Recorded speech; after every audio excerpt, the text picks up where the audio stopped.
اما بعد فاعوذ باللہ من الشیطان الرجیم بسم اللہ الرحمن الرحیم پڑھیے الصلاۃ والسلام علیک یا رسول اللہ وعلی آلک واصحابک یا حبیب اللہ الصلاۃ والسلام علیک یا نبی اللہ وعلی آلک واصحابک یا نور اللہ۔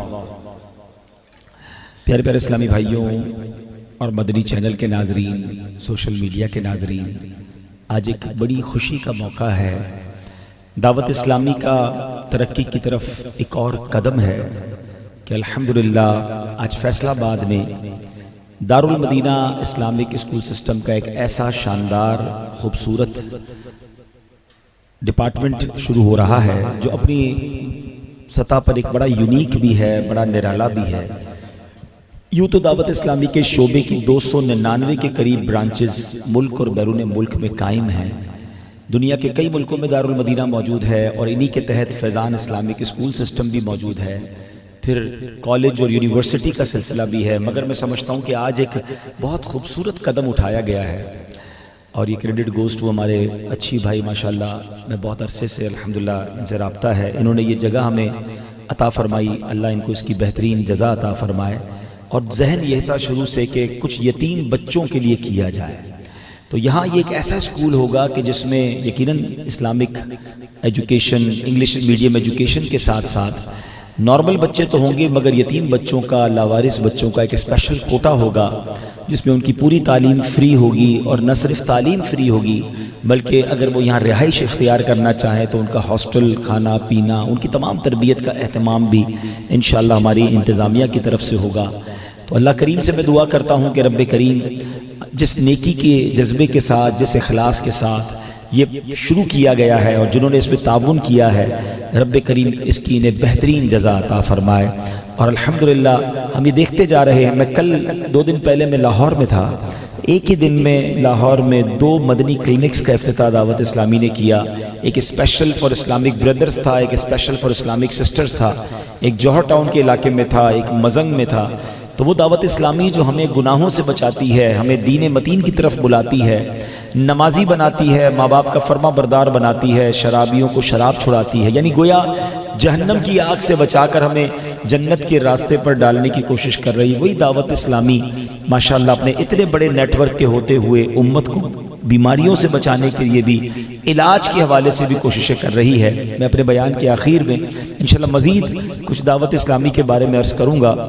درود پاک پڑھنے کے بے شمار فضائل و برکات ہیں۔ میرے آقا مدینے والے مصطفیٰ صلی اللہ علیہ وسلم فرماتے ہیں، جو کہے صلی اللہ علی محمد صلی اللہ علیہ وسلم، اس نے اپنے اوپر رحمت کے 70 دروازے کھول لیے۔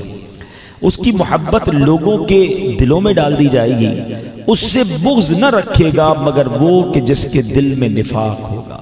یعنی کمال دیکھیں کہ درود پاک پڑھنے پر رحمت کے 70 دروازے تو کھول دیے گئے، مگر درود پڑھنے والے کی محبت جو ہے وہ لوگوں کے دلوں میں ڈال دی جاتی ہے۔ تو سبحان اللہ، اگر آپ چاہتے ہیں آپ ہر دل عزیز بن جائیں، آپ چاہتے ہیں کہ لوگوں کے دل ہمارے لیے نرم ہو جائیں، تو درود پاک کی کثرت کریں۔ اور یاد رہے کہ ماہ شعبان یہ ویسے بھی ماہ درود ہے۔ سبحان اللہ، ایک تو نبی پاک کا مہینہ ہے، سرکار علیہ السلام فرماتے ہیں الشعبان الشہری، شعبان میرا مہینہ ہے، اور سبحان اللہ شعبان ماہ درود بھی ہے۔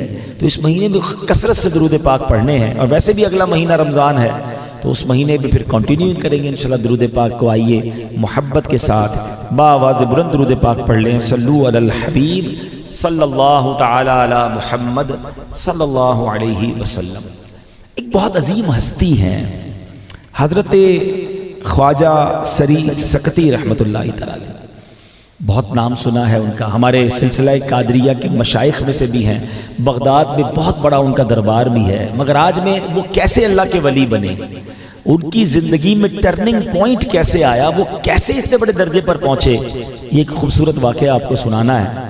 کہ آپ فرماتے ہیں کہ ایک مرتبہ عید کا دن تھا، میں نماز عید پڑھ کر واپس لوٹ رہا تھا تو میں نے اپنے وقت کے مشہور ولی کامل حضرت معروف کرخی رحمت اللہ تعالی کو دیکھا۔ آپ کے ساتھ ایک بچہ تھا، اس کے بال بکھرے ہوئے تھے اور وہ مسلسل روئے جا رہا تھا۔ تو میں نے حضرت سے کہا کہ حضرت یہ معاملہ کیا ہے، بچہ کیوں رو رہا ہے؟ تو حضرت معروف کرخی رحمۃ اللہ تعالی، یاد رہے حضرت معروف کرخی وہ ہیں جو مشائخ غوث اعظم میں سے ہیں، غوث پاک ان کے دربار پر چلا کاٹا کرتے تھے۔ آج بھی آپ بغداد میں جائیں تو سیدنا معروف کرخی رحمۃ اللہ تعالی کے مزار کے ساتھ وہ محراب موجود ہے جو سیدی شیخ عبد القادر جیلانی رحمۃ اللہ تعالی حاضر ہوا کرتے تھے۔ اب معروف کرخی رحمۃ اللہ تعالی فرما رہے ہیں کس سے؟ حضرت سری سکتی سے، کہ یہ یتیم بچہ ہے، اس کے والد کا انتقال ہو گیا، اس کا کوئی سہارا نہیں ہے۔ میں نے دیکھا کہ چند بچے بیٹھ کر اخروٹ سے کھیل رہے تھے مگر اس کے پاس رقم نہیں ہے، اور یہ رو رہا تھا کہ میں بھی اخروٹ کے ساتھ کھیلتا، میں اس یتیم بچے کو اپنے ساتھ لے آیا ہوں، اب یہ رو رہا ہے۔ حضرت سری سکتی فرماتے ہیں کہ حضور یہ بچہ پھر مجھے دے دیجئے، یہ بچہ میرے حوالے کر دیں، میں اس کی دیکھ بھال کروں گا۔ حضرت معروف کرخی نے مجھے دعا دی اور میں وہ بچہ لے کر واپس آ گیا، اور انہوں نے دعا کیا دی، چلو اسے پکڑ لو، اللہ پاک اس نیک کام کی برکت سے تمہارا دل ایمان سے بھر دے اور تمہیں اپنے راستے کی ظاہری اور باطنی پہچان عطا کر دے۔ ولی اللہ کی دعا تھی، یتیم بچے کا ہاتھ پکڑا۔ اس وقت تک کوئی اس راہ سلوک پر یا کوئی ولایت کے راستے پر سری سکتی نہیں چلے تھے۔ اس یتیم بچے کو آپ نے لیا، فرماتے بچے کو بازار لے گیا، اچھے کپڑے دلوائے، اخروٹ دلوائے، اور عید کا دن تھا، خوشی خوشی وہ بچہ دوسرے بچوں کے ساتھ کھیلنے لگ گیا۔ جب وہ میرے پاس لوٹ کر آیا تو بڑا خوش، میں نے کہا بتاؤ بیٹا عید کا دن کیسا گزرا؟ بچے نے خوشی سے کہا آپ نے میرے ٹوٹے دل کو جوڑا ہے، اللہ کریم اپنی معرفت کا راستہ آپ کے لیے آسان کر دے، اللہ اپنی پہچان کا راستہ آپ کے لیے آسان کر دے۔ حضرت سری سکتی فرماتے ہیں سبحان اللہ کہ اس بچے کی اتنی پیاری دعا سن کر مجھے بہت خوشی ہوئی اور میری عید کی خوشیاں دوبالا ہو گئیں، اور پھر اللہ نے وہ راستے کھولے، اللہ نے وہ مرتبے عطا کیے کہ حضرت سری سکتی جو ہے وہ زمانے کے اتنے بڑے ولی بن گئے۔ تو اے میرے پیارے اسلامی بھائیوں، پتہ چلا کہ یتیم کی کفالت، یتیم کو خوش کرنا، یتیم بچے کی دعائیں لینا، یہ کیسے اللہ کریم درجوں کو بلند فرماتا ہے۔ اچھا یہ بات تو ہم نے ایک واقعے سے سنی ہے، اب میں آپ کو حدیث کے ذریعے سناتا ہوں۔ حدیث پاک میں آتا ہے سرکار دو عالم علیہ الصلوۃ والسلام کے بارگاہ میں ایک یتیم بچہ آیا اور آ کر عرض کرتا ہے یا رسول اللہ السلام علیکہ یا رسول اللہ، اے اللہ کے رسول علیہ السلام آپ پر سلامتی ہو، میں ایک یتیم مسکین لڑکا ہوں، میرے ساتھ ایک بوڑھی والدہ ہے، اللہ پاک نے آپ کو عطا فرمایا ہے، آپ ہمیں بھی عطا فرمائیے، اور اللہ پاک آپ کی رضا چاہتا ہے یہاں تک کہ آپ راضی ہو جائیں۔ یتیم نے اتنا پیارا کلام کیا، سرکار دو عالم علیہ الصلوۃ والسلام نے فرمایا تم تو فرشتوں کی زبان میں کلام کرتے ہو، دوبارہ ذرا اپنی بات کہو۔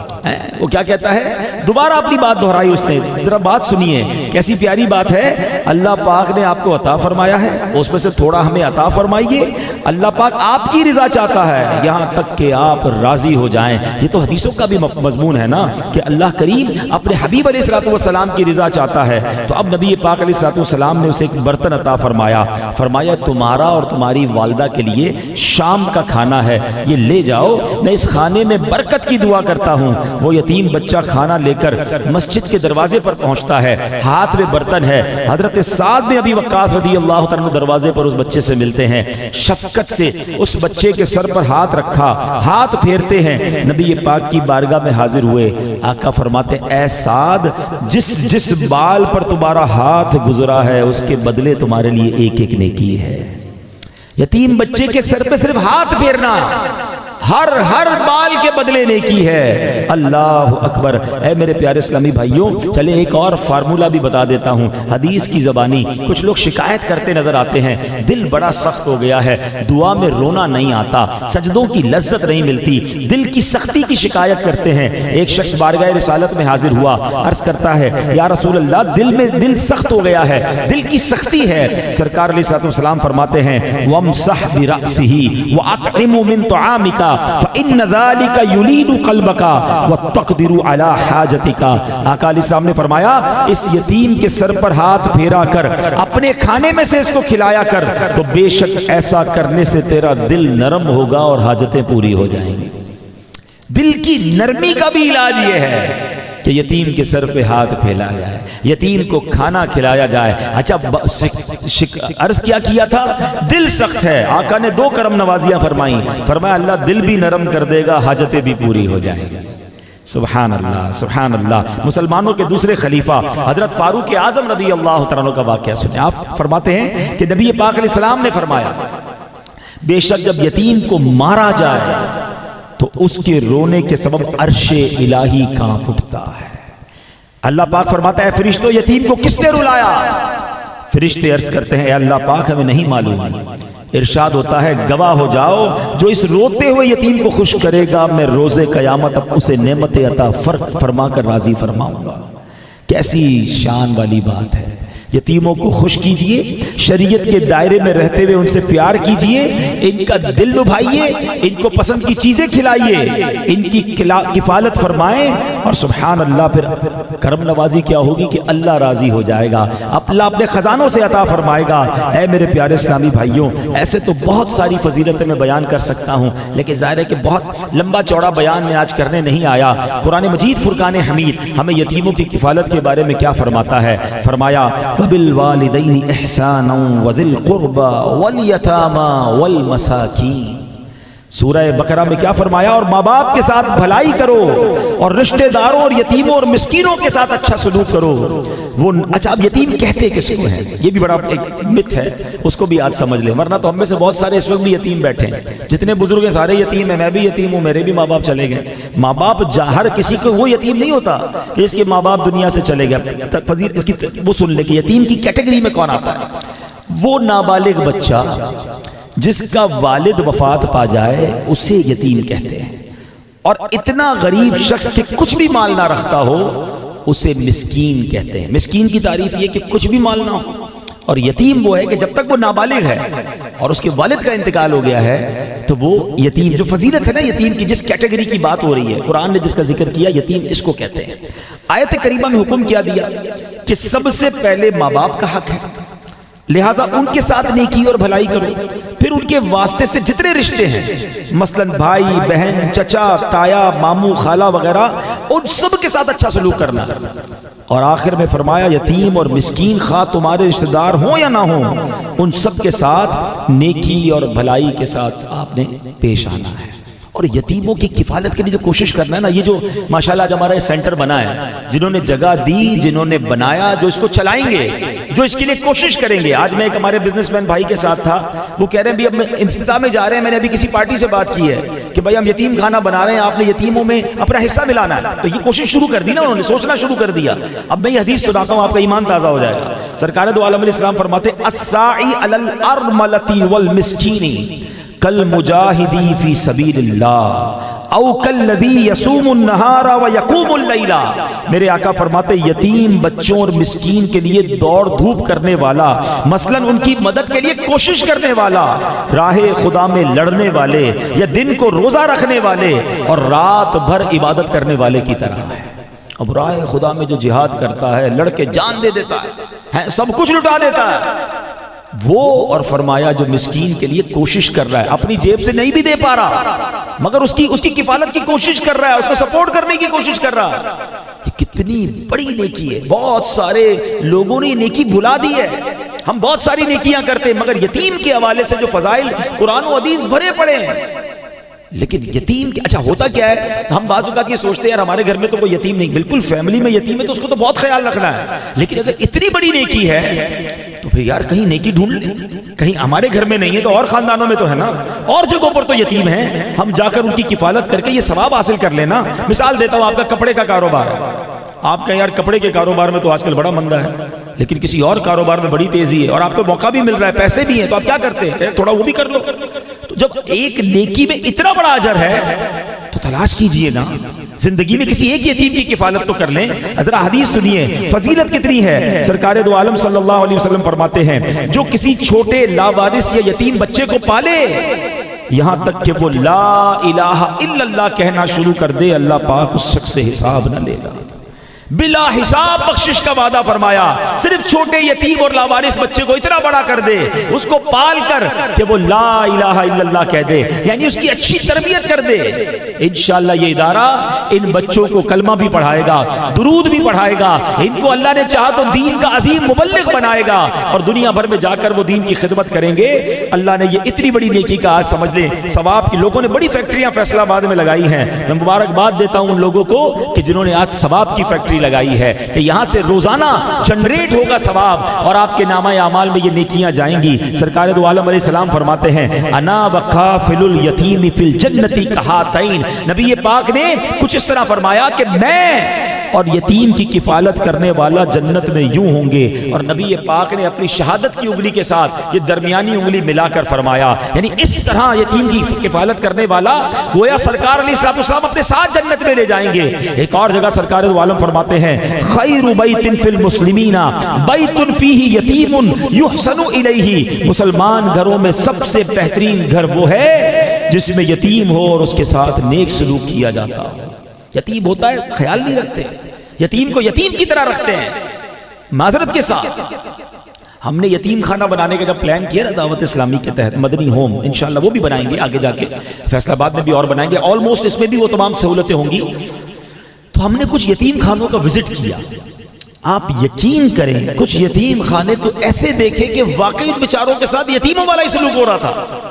اس وقت ہم نے الحمدللہ یہ پلان کیا تھا, اور انشاءاللہ اس دارالمدینہ میں بھی آپ دیکھیں گے کہ جیسے میرے اور آپ کے بچے کھائیں, جیسے میرے اور آپ کے بچے رہیں, جیسے میرے اور آپ کے بچے پہنیں, ہم انشاءاللہ ان یتیم اور لاوارث بچوں کو اسٹیٹ آف آرٹ سہولتیں دیں. کراچی میں اللہ کی رحمت سے 90 کروڑ روپے کا ایک پروجیکٹ بن رہا ہے, اور الحمدللہ اس کی فنیشنگ ہونے جا رہی ہے. Stand by generator, stand by air condition, انشاءاللہ چلر پلانٹس ہوں گے, ان کو بیڈ کے ساتھ بہترین میس کے ساتھ کھانا پینا ہوگا. اور الحمدللہ ہماری نیت یہ ہے کہ ان ایک ایک بچے کو ایسی زندگی دیں کہ نارمل بچے آ کر ہمیں کہیں کہ ہمیں اس میں داخلہ لینا ہے, اور ہم انشاءاللہ ان بچوں کو بہترین عالم اور اس امت کا بہترین رہنما اور دنیاوی ٹیکنالوجیز اور انگلش لینگویج اور کورسز بھی سکھائیں, تاکہ وہ اپنے پیروں پہ کھڑے ہو کر دنیا بھر میں جا کر دین کی خدمت کریں. اتنی بڑی فضیلت کہ سرکار فرما رہے کہ میرے ساتھ وہ جنت میں اس طرح ہوگا. لیکن اب وہ لوگ سنیں جو یتیم ہوتے ہوئے ان کے ساتھ برا سلوک کرتے ہیں, یتیم ہوتے ہوئے انہیں تکلیف دیتے ہیں. اللہ اکبر,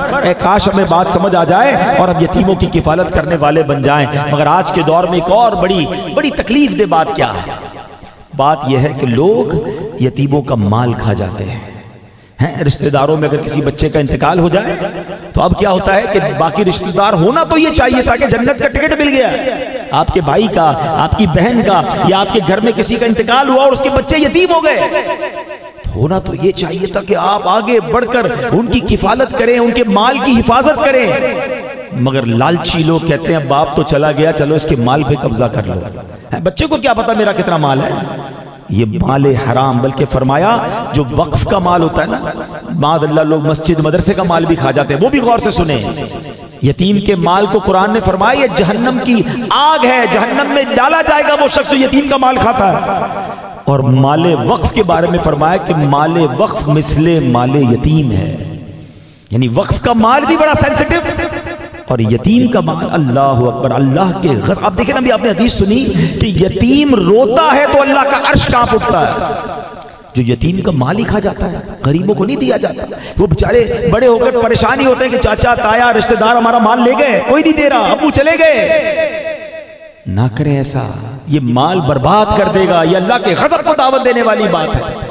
اگر خاندان میں کوئی ایسا معاملہ ہو جائے تو اس کے مال کو سیکیور کریں, اس کی کفالت کریں, اس بچے کی اچھی تربیت کریں, اس کو پیروں پہ کھڑا کریں اور اس کا مال صحیح طریقے سے اس کے ہینڈ اوور کریں. یہ لوگ بہنوں کا ورثہ کھا جاتے ہیں, شرم نہیں آتی؟ بڑی تعداد میں لوگ بہنوں کو ورثہ نہیں دیتے. آپ سوچیں یہ پیسہ کیا کرنا ہے انہوں نے, یہ بربادی لائے گا. یہ ایک ایک روپیہ جس کا وراثت حق ہے اس کو دینا, اور یہی میرا اور آپ کا دین ہمیں سکھاتا ہے. تو بہرحال خوش نصیبی ہے ان لوگوں کے لیے جو یتیموں کی کفالت کرتے ہیں, جو یہاں موجود ہیں اور جو بدری چینل کے ناظرین مجھے سن رہے ہیں یا بعد میں سنیں گے. آپ سب کو ایک مشورہ دیتا ہوں کہ زندگی میں کم از کم جتنی آپ کی حیثیت, ایک یتیم اس کی کفالت اپنے اوپر لے لیں اور اس کی بہترین مذہبی کفالت کریں. یہ بھی پرابلم ہے, کفالت تو کر رہے ہیں مگر غلط کاموں میں لگ گیا, پیسے دے دیے, نہیں, اس کا پورا پلان بنائیں. الحمدللہ دعوت اسلامی آپ کو پلان دے رہی ہے نا. اگر آپ کسی یتیم کی کفالت لے رہے ہیں دعوت اسلامی کے کسی ادارے میں داخل کر دیں, جامعۃ المدینہ ہے, مدرسۃ المدینہ ہے, دارالمدینہ, اس کی فیس آپ دیں, اس کو کپڑے آپ دلائیں, اس کے کھانے پینے کا انتظام کریں, اس کی جناب ٹرانسپورٹیشن کا انتظام کر لیں, کوئی ماہانہ وظیفہ باندھ دیں, مگر اس کو معاشرے کا بہترین فرد بنائیں. اگر ماں موجود ہے تو وہ اپنی ماں کا سہارا بنے, نہ کہ باپ کا سایہ نہ ہونے کی وجہ سے وہ یتیم نشے میں پڑا ہوا ہو, وہ یتیم بری صحبتوں میں چلا جائے کیونکہ ٹریننگ کرنے والا, تربیت کرنے والا کوئی نہیں ہے. جس طرح میرے اور آپ کے بچے ہیں, کاش یہ بات سمجھ آ جائے کہ جب میرے اللہ نے 3 بچے 4 بچے دیے ہیں اور اللہ نے وسعت بھی دی ہے تو یار اتنے ہی یتیم بچوں کی بھی تو میں کفالت کر سکتا ہوں. بیسٹ تو یہ ہے کہ اپنے گھر میں پالے ہوئے ہیں, لیکن چونکہ اس میں شرعی مسائل بھی آ جاتے ہیں, پردے کے مسائل بھی آ جاتے ہیں. اگر گھر میں گنجائش نہیں ہے, حالانکہ آپ نے سنا کہ بہترین گھر وہ ہے کہ جس گھر میں یتیم کے ساتھ اچھا سلوک کیا جاتا ہے, لیکن اگر اب ہمارے گھروں میں گنجائش نہیں تو اب ایسے ادارے ہیں, ایسے خاندان ہیں. اور الحمدللہ آج فیصلہ آباد میں یہ پہلا قدم اٹھا لیا گیا ہے. ہم انشاءاللہ یہاں بھی اور اگلے کچھ دنوں بعد, اگلے کچھ مہینوں بعد آپ کو مدنی چینل پر بھی یہ کہتے نظر آئیں گے کہ انشاءاللہ جب کراچی کا مدنی ہوم بن جائے گا, ہمارا حیدرآباد میں ایک مدنی ہوم بن رہا ہے, کہ ہم انشاءاللہ آپ کو آفر کریں گے کہ پر یتیم کو آپ اسپانسر کریں. ایک یتیم بچے کی ماہانہ کفالت اتنے کی بنتی ہے جس میں اس کا کھانا پینا, رہائش, تربیت سب ہے, تو اس کو آپ نے آگے بڑھ کر لبیک کہنا ہے. اور یقیناً ایسے ادارے اور بنانے کی حاجت ہے. آج ایک ادارہ بنا ہے, یہ ادارے یہ تو کافی نہیں ہے, یہ تو میرا خیال ہے ابھی اناؤنس ہوگا تو یہ بھر جائے گا. تو فیصلہ آباد اور اس کے اطراف میں تو بہت سارے ایسے بچے ہیں. میں آپ کو ایک اور بات بتاؤں, ایک تو یتیم ہے, ایک لاوارث بچے ہیں. جو لاوارث بچے ہیں نا وہ ہمارے وطن کے لیے بھی بڑے خطرناک بن جاتے ہیں, کیونکہ ان بیچاروں کا کوئی وارث نہیں, وہ روڈ پہ بیچارے سوتے ہیں, کچرا اٹھاتے ہیں, صفائی کرتے ہیں. وہ بچے غلط لوگوں کے ہاتھ میں جا کر ملک دشمنی والے کاموں میں پڑ جاتے ہیں. میں بہت ساری باتیں کیمرہ چل رہا ہے نہیں بتا سکتا, لیکن ہمارے پاس وہ شواہد ہیں کہ یہ بچے کہاں کام آتے ہیں. ان بچوں کو وہ غلط لوگ کہاں کہاں استعمال کرتے ہیں. یعنی یہ بھی وطن کی ایک خدمت ہے کہ ان لاوارث بچوں کو روڈ سے اٹھا کر ان کی کفالت کا, ان کے کھانے پینے کا, ان کی تربیت کا اہتمام کیا جائے تو انشاءاللہ یہ ملک و قوم کے لیے رہنما بنیں گے. آپ سوچیں یار, میرے اور آپ کے بچے بستر پر سوتے ہیں, ان ٹھنڈی راتوں میں وہ بچے روڈ پہ سو رہے ہوں گے اور ان کا کیا حال ہو رہا ہوگا. کسی ایک کو تو روڈ سے اٹھاؤ نا. پچھلے دنوں قبلہ مفتی قاسم صاحب کے ساتھ ایک مشاورت ہو رہی تھی, بڑی پیاری بات سیکھنے کو ملی کہ آپ جس مشکل سے اپنے آپ کو بچانا چاہتے ہیں, جس آفت سے اپنے آپ کو بچانا چاہتے ہیں, جس آفت سے اپنے بچوں کو, اپنے گھر کو, اپنے کاروبار سے بچانا چاہتے ہیں, آپ ایگزیکٹلی وہی پرابلم کسی کی دور کرتے ہیں. اور یہ حدیث سے بھی ثابت ہے کہ حدیث پاک کا خلاصہ ہے, جو کسی مسلمان کی پریشانی دور کرتا ہے اللہ اس کی دنیا اور آخرت کی پریشانی دور کر دیتا ہے. آپ چاہتے ہیں آپ کے بچے یتیمی کا غم نہ دیکھیں, آپ یتیم بچوں کی کفالت کریں. آپ چاہتے ہیں آپ کے بچے معذور نہ پیدا ہوں, آپ کے بچوں کے بچے معذور پیدا نہ ہوں, آپ معذور بچوں کی کچھ کفالت کر لیں. آپ چاہتے ہیں آپ کے کاروبار پہ آگ نہ لگے, آپ کے کاروبار اور گھر میں آگ نہ لگے, اگر کہیں آگ لگ جائے اس آگ لگے ہوئے مسلمان کی کچھ مدد کرے, اس نیت کہ اللہ مجھے اس آگ سے بچائیو. اگر یہ مائنڈ سیٹ بن جائے نا, مجھے یاد ہے مجھے امریکہ سے ایک ڈاکٹر کی کال آئی آج سے کچھ عرصہ, بہت اللہ نے ان کو نوازا ہے, مجھے فون کرتے ہیں, اچھا اللہ کے راز دیکھیں. اس کی کال سے 2 دن پہلے مجھے ایک عالم دین ہمارے دعوت اسلامی کے اسلامی بھائی کی رابطہ کیا انہوں نے کہ میری آنکھ میں ایک ایسی پرابلم ہو گئی ہے کہ مجھے ارجنٹ آپریشن کرانا پڑے گا ورنہ میری بینائی چلی جائے گی اور 6 لاکھ روپے کا خرچہ ہے. میں نے کہا چلیں آپ ڈیٹیل دے دیں, میں کوشش کرتا ہوں. اور مجھے امریکہ سے فون آتا ہے ڈاکٹر کا, کہتے ہیں عبدالحبیب بھائی مجھے کسی آنکھ کے مریض کا علاج کرانا ہے. میں نے کہا خیریت؟ اچھا وہ ڈاکٹر آنکھ کے نہیں ہے, وہ کینسر کے ڈاکٹر ہیں. تو میں نے کہا لگتا ہے اللہ نے آپ کو بھیجا ہے. 2 دن پہلے ایک عالم دین اسلامی بھائی کی مجھے کال آئی تھی, یہ ان کی اپلیکیشن ہے, میں نے واٹس ایپ کی ان کو, 6-6.5 لاکھ روپے خرچہ, تو فوراً بھیج دیا, میں نے ان کو دے دیا. پھر میں نے پوچھا یہ آپ نے پرٹیکولرلی آنکھ کے لیے کیوں مجھے فون کیا؟ بھائی اور بھی بہت سارے مریض ہو سکتے تھے. اب ان کے جواب سنیے گا. وہ کہتے ہیں میرے بالکل برابر میں آفس ہے ایک ڈاکٹر کا جن کی اپروکسیمیٹلی اندازاً بتا رہا ہوں $50,000 مہینے کی تنخواہ ہے, پاکستانی 1.5 کروڑ روپے بنتا ہے اس کی مہینے کی تنخواہ. اللہ نے بہت نوازا اس ڈاکٹر کو, گھر بار گاڑی ایوری تھنگ زبردست. کہتا ہے وہ ڈاکٹر رات سویا, صبح اٹھا, اس کی بینائی چلی گئی. ہم سارے ڈاکٹر حیران ہیں, ہوا کیا؟ میں نے سوچا کہ اللہ نے میری آنکھیں سلامت دی ہیں, میں کسی فوراً آنکھ کے مریض کا علاج کرا دوں, اللہ اس کی برکت سے میری آنکھیں سلامت رکھے, میری بینائی سلامت رہے. حدیث ہے نا، جو کسی مسلمان کی پریشانی دور کرتا ہے اللہ اس کی دنیا اور آخرت کی پریشانی دور۔ دیکھیں ایک بات یاد رکھیں، جتنے بھائی یہاں بیٹھے ہم سب کے ساتھ پریشانیاں ہوں گی، ہم سب کے ساتھ پرابلمز ہیں۔ میری پرابلم میں دور نہیں کر سکتا، نہ بیماری دور کر سکتا ہوں، نہ گھریلو مسئلہ، واٹ ایور پرابلم، یہ اللہ کے ہاتھ میں، جب وقت ہوگا اللہ دور فرما دے گا اپنے کرم سے۔ میری پریشانی میرے ہاتھ میں نہیں ہے، مگر ایک فارمولہ نبی پاک نے دے دیا ہے کہ اگر تم کسی کی پریشانی دور کر دو اللہ تمہاری پریشانی دور کر دے گا۔ میں آج آپ کو ایک مشورہ دیتا ہوں، الحمدللہ میں نے اس کو پریکٹس کیا ہے اس لیے مشورہ دے رہا ہوں۔ اپنی پریشانی اس کو سائڈ پہ کر دیں، جب میرے ہاتھ میں ہی نہیں تو کیوں سوچوں کہ کب حل ہوگی، کیسے حل ہوگی۔ اپنی پریشانی رکھو سائڈ پہ اور دوسرے کی پریشانی حل کرنا شروع کر دو۔ میرے نبی کا وعدہ ہے کہ آپ کسی کی پریشانی دور کریں گے اللہ آپ کی پریشانی دور کر دے گا۔ کیا آپ پتہ اس کی پریشانی، اس کا دکھ، اس کی غربت، اس کی جاب، اس کا علاج میں سیکھ کر دوں، اللہ میری بیماری، میرے ماں باپ کی بیماری، میرے بیوی کی بیماری، میرے بچوں کی بیماری دور کر دے۔ اللہ میرے روزگار میں برکت ڈال دے، میں کسی کو بیچارے بے روزگار کو روزگار ڈال دوں، میرا کروڑوں کا مال پھنسا ہوا ہے۔ یہ جس دن آپ نے تھنکنگ اپنے ذہن میں پیدا کر لی اس کا آپ نتیجہ دیکھیں گے۔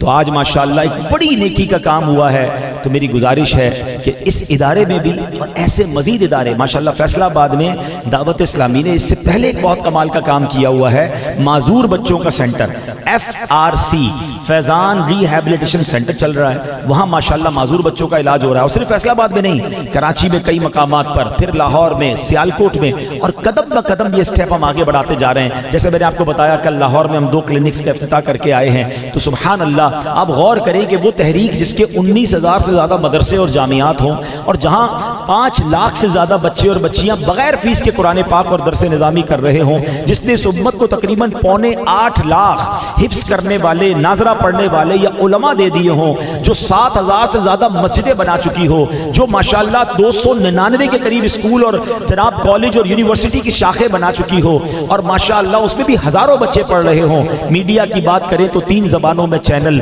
سوشل میڈیا کی بات کریں تو 7 کروڑ سے زیادہ فالوورز، اور اتنا بڑا پہلے ہی خرچہ اٹھا کر اب جناب امت کی فلاحی کاموں میں بھی آگے بڑھ چڑھ کر حصہ ملا رہی ہو۔ کہیں کلینک بن رہا ہے، کہیں مدنی ہوم بن رہا ہے، کہیں دارالمدینہ یتیموں کے لیے بن رہا ہے، کہیں جناب تھیلیسیمیا کے مریض بچوں کو 90,000 کے قریب خون کی بوتلیں دے دی۔ میں آپ کو صحیح بتاؤں، یہاں مالدار لوگ بیٹھے ہیں، 90 کروڑ روپے جمع کر کے تقسیم کرنا آسان ہے، 90,000 لوگوں کو خون دینے کے لیے تیار کرنا یہ صرف دعوت اسلامی کا خاصہ ہے۔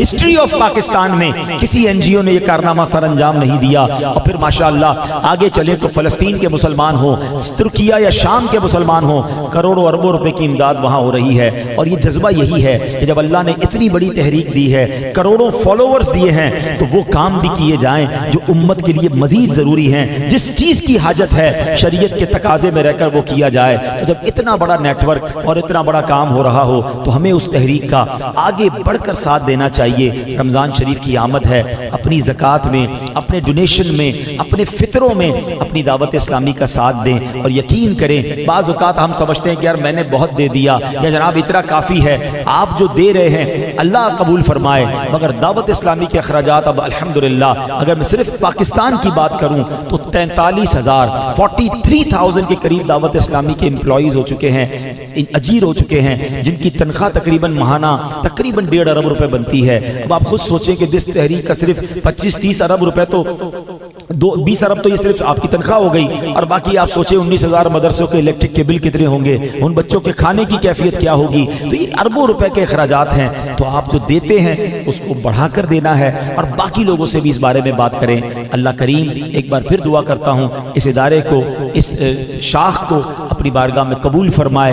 یتیموں کی کفالت کی جو فضیلتیں ہیں اللہ ان میں ہمیں بھی اپنا حصہ عطا فرمائے، اور نبی پاک نے جس طرح فرمایا کہ یتیم کی کفالت کرنے والا میرے ساتھ جنت میں اس طرح ہوگا، اللہ کرے کہ آقا ہمیں بھی اپنے ساتھ بلا حساب جنت میں لے جائیں۔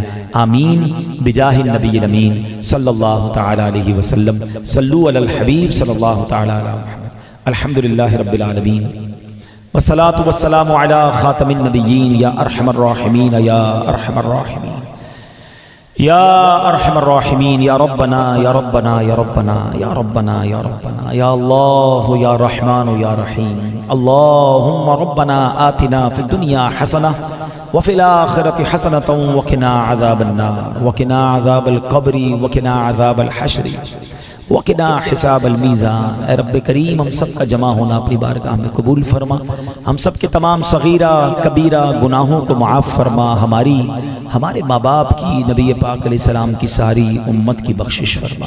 اے کریم یتیموں کی کفالت کے جو فضائل ہم نے سنے، اے اللہ اس نیکی میں ہمیں اپنا حصہ ملانے کی توفیق عطا فرما۔ جنہوں نے یہ کام کیا ہے اے رب کریم، اس پروگرام کو، اس عمارت کو دینے والے، اس کو بنانے والے، اس کو سجانے والے، آئندہ چلانے والے، اللہ سب کو یہ بہترین اجر نصیب فرما۔